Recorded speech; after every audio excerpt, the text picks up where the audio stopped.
Let me give myself a BBL. No, my hair, it's not.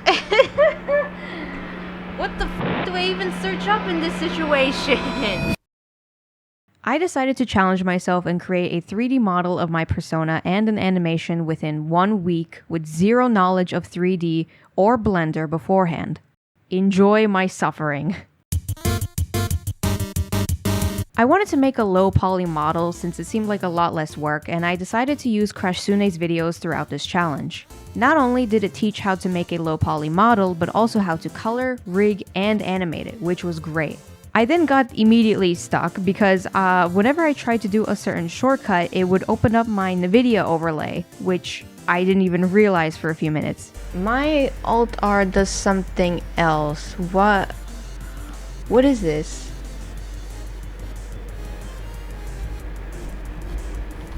But once I did, I was able to turn it off and the shortcut I was trying to do finally worked. We're already off to a great start. When making a 3D model, you need to already have a reference of the front and side view, maybe a back view too. And some of you may remember from an older video that I already made a turnaround sheet, which was completely useless back then until today. Of course, the reference wasn't perfect. The front view's shoes pointed more at the sides rather than straight on at the camera, and the side view of the hair was a bit of a mess, but it was fine. I wasn't able to make the shoes pointed, and the hair was also a bit of a struggle to model. Despite it being blocky, I wasn't sure how to go about modeling it, and I wasn't even sure if I was doing it correctly. Something I learned on that day, as well as throughout this entire challenge, is that 3D feels a lot more technical than 2D art, because you really have to be creative and proficient with the program you're using to get exactly what you want. But after a few hours, I made some pretty good progress and finally got a good grasp on the shortcuts. But I got pretty tired, so I decided to take a break and come back to it later.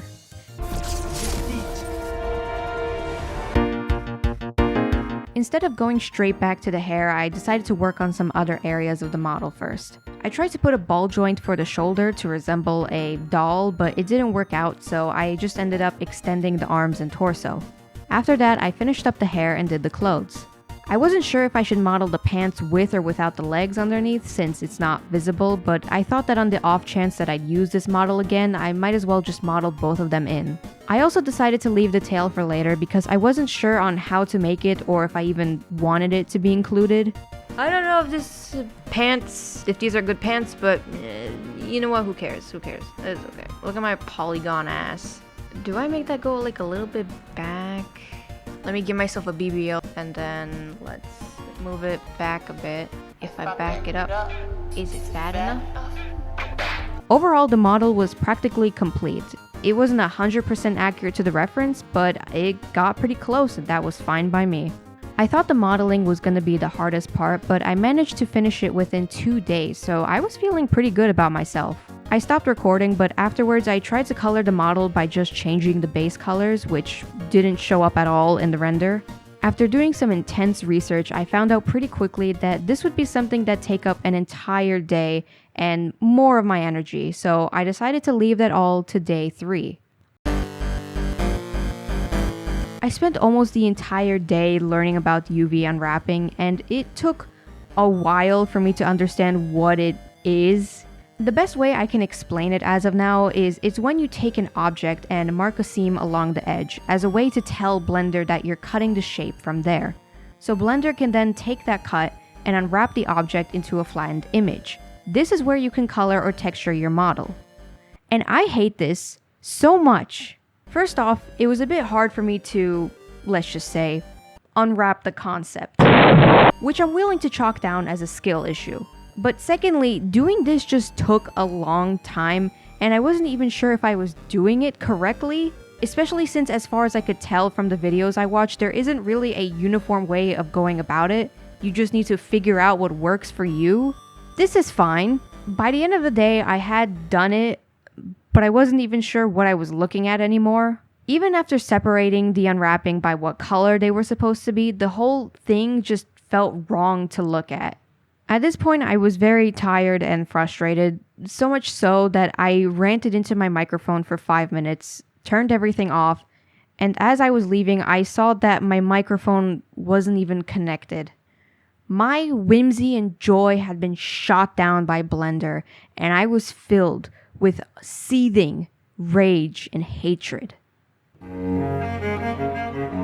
I've noticed for a good while now that whenever I'm frustrated, I tend to make a batch of pancakes. I made 2 batches that day. Wow, these pancakes are great and so awesome and great. Did you make these with love? There are 387 million miles of printed circuits and waffle-thin layers that fill my complex. If the word hate was engraved on each nanoangstrom of those hundreds of millions of miles, it would not equal one billionth of the hate I feel for UV unwrapping at this micro instant. For UV hate. So I wasn't doing too great. I initially wanted to do some work in the evening, but I just decided to take the day off and rest. If there's one thing Overwatch taught me, it's that doing anything pissed off never works. This definitely justifies the amount of hours I have on that game. Don't look at that. Look at me. Look at me. At this point, I was starting to accept the fact that there was a good chance I wouldn't finish the challenge, but I was still determined to pull through. I started the day watching more videos to see if there was some other way I could just color onto the model directly without having to use UV unwrapping. If my search had turned out to be fruitless, I'd just use what I had and get it over with. That is when I discovered the wonderful world of Vertex painting. Vertex painting is where you can paint directly on the model, specifically from the vertices, the point where 2 edges meet. Not only that, but using this mode in Blender, I was able to fully color a lot of my model with a simple shortcut. But then there was a problem. You'll notice that the arms and pants of my persona have this cloud pattern, which meant that I had to draw them in. But because my model is low poly, I didn't have enough vertices to work with. Now the solution to this will be unsettling, disturbing even, to those who are familiar with this craft. Observe.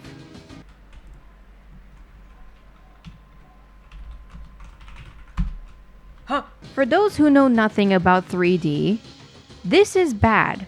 The scope of how bad it really is, I'm not entirely sure myself, but it is definitely bad. Your model is not supposed to have this many edges, especially a low poly one. I genuinely wouldn't be surprised if I woke up tomorrow and saw myself in a Blender cringe compilation. Now you may be tempted to take this witch and burn her at the stake, but let it be known that this method did work. I had fully colored the model, minus the fingers, don't look at those. I had fully colored the model, and I didn't need to do UV unwrapping. So, who's the real winner here? Me.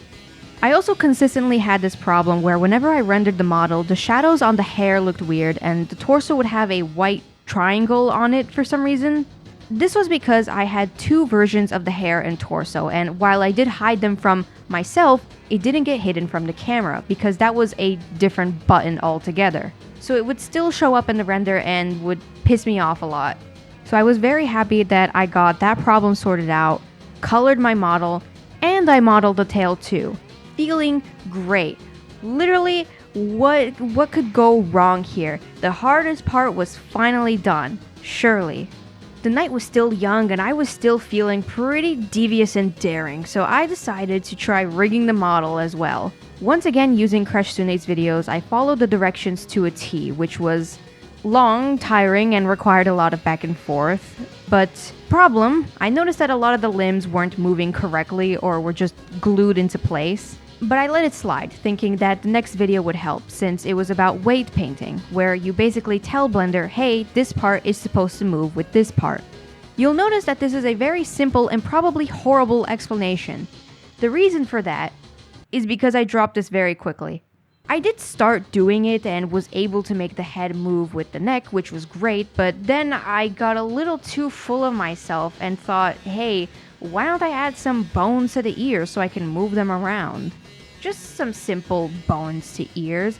It shouldn't be a problem, and oh my god, why is she jello? After just finishing my battle with UV unwrapping, I wasn't in the mood to tackle this, so I decided to just cut my losses and get rid of the rigs for the ears entirely. And luckily, my model was back to normal. Why are you still jello? I have seemed to acquire permanent spine damage. I still do not understand what the hell, happened there. And honestly, I don't really care. Blender head falls? What the fuck do I even search up in this situation? No, my hair, it's not. I was tired. I was angry. I was hungry. I was miserable. The day was going so well, and then it all went to shit. Again. But it's okay. I handled this very maturely. I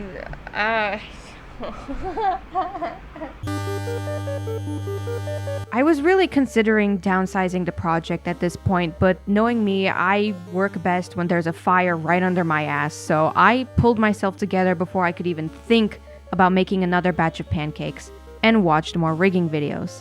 This is where I learned about rigid rigging, where you parent each individual body part to a bone. So instead of assigning a whole arm to 2 bones, I'd cut the arm into 2 and assign each half to its own bone respectively. This would make the limbs move more like Minecraft characters, but I was completely on board with that as it seemed like it fit the low poly look and I didn't need to do any weight painting with this method. I loaded up an older file, combined the meshes together, and made my own rig, which was a lot easier. I also tried rigging the tail, but only the first bone worked on it, but I was fine with that. I really didn't feel like messing around with the tail or even animating it later. With the rig done, I felt pretty good about my progress and ended the day early to try and get some ideas on what exactly I would animate. The perfect excuse to watch Vine compilations. So not only was this the last day, but I also had plans for that evening. So I was in even more of a time crunch. No pressure. I still didn't know what to animate. There were some vines I wrote down, but they either had some kind of prop or I just wasn't really into it. I decided something more simple and repetitive would be better. Something popular, something I've seen before. Maybe, I don't know, maybe a dance? Specifically, a rat dance. I got the audio, set up the camera, tried importing the video onto Blender to use as a reference, didn't work, and gave up instantly. I decided to just watch the video frame by frame on YouTube, but I ran into a problem.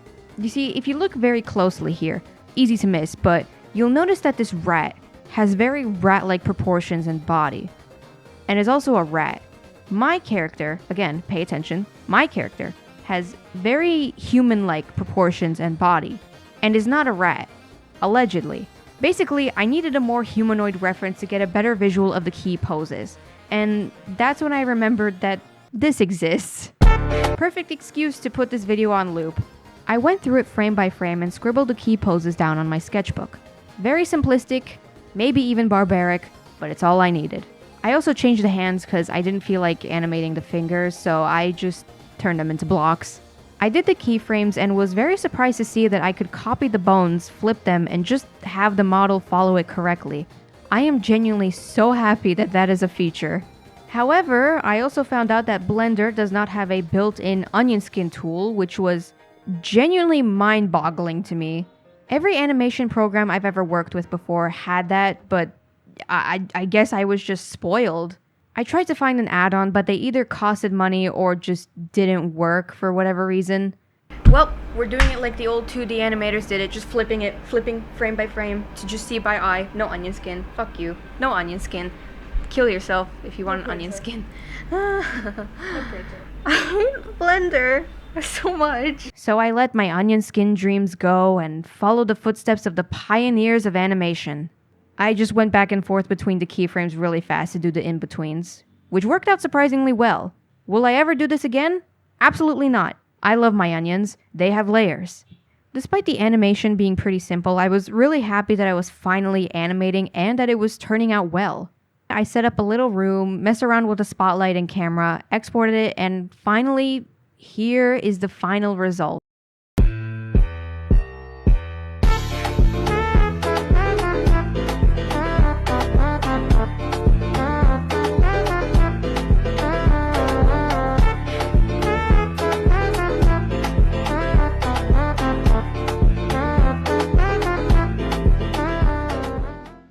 1 week of work, folks. 1 week of work, and you may just get yourself something like this.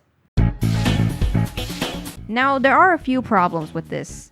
First of all, you'll notice in the reference footage, the arm follows a somewhat circular motion. The arm and hand will stick out in front of the camera, out to the side, and then to the back. I tried having the arm stick out to the side, but it didn't look good.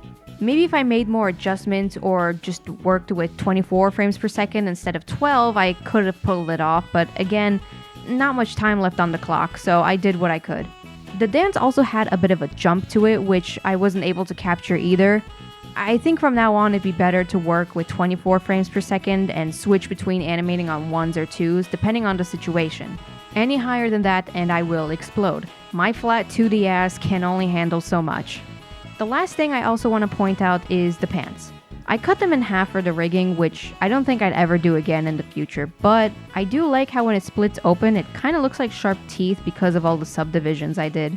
And honestly, despite the model not being optimal, and the animation being rather primitive, the fact that I was able to do all of this within a week is really cool. I'm happy I was able to do this challenge and finally rip the band-aid off this thing. Now that I have a better idea of how this process goes, I'm really excited to get better at this in the future. I feel like my art 2D-wise is in a pretty good spot, and it's about time that I branched out more. Crash Sune's videos, despite being specifically meant for the character that he was using, were still incredibly helpful, and the explanations were great. I also love the videos made by Doodly and Joey Carlino. They were very useful when I needed to break away and do my own thing. Press Up Studios also had a great video for doing choppy animation. Love that shit. I really hope I can do more 3D animation in the future. I've done 2D animation before, but since it needs more time to check for consistency, proportions, and perspective to stay on model, I don't do it as much as I'd like to. But with 3D, you don't really have to worry about staying on model because you are literally using the model. Obviously, you still need to manipulate the limbs or camera to get some exaggerated poses, expressions, and perspectives, but I think right now I prefer that a lot more. But only time will tell. Now, if you don't mind me, I'm just gonna watch this on loop, kick my feet in the air, and twirl my hair like a little girl. Hope you all have a great day or night wherever you are, and I will see you all in the next video. Bye-bye.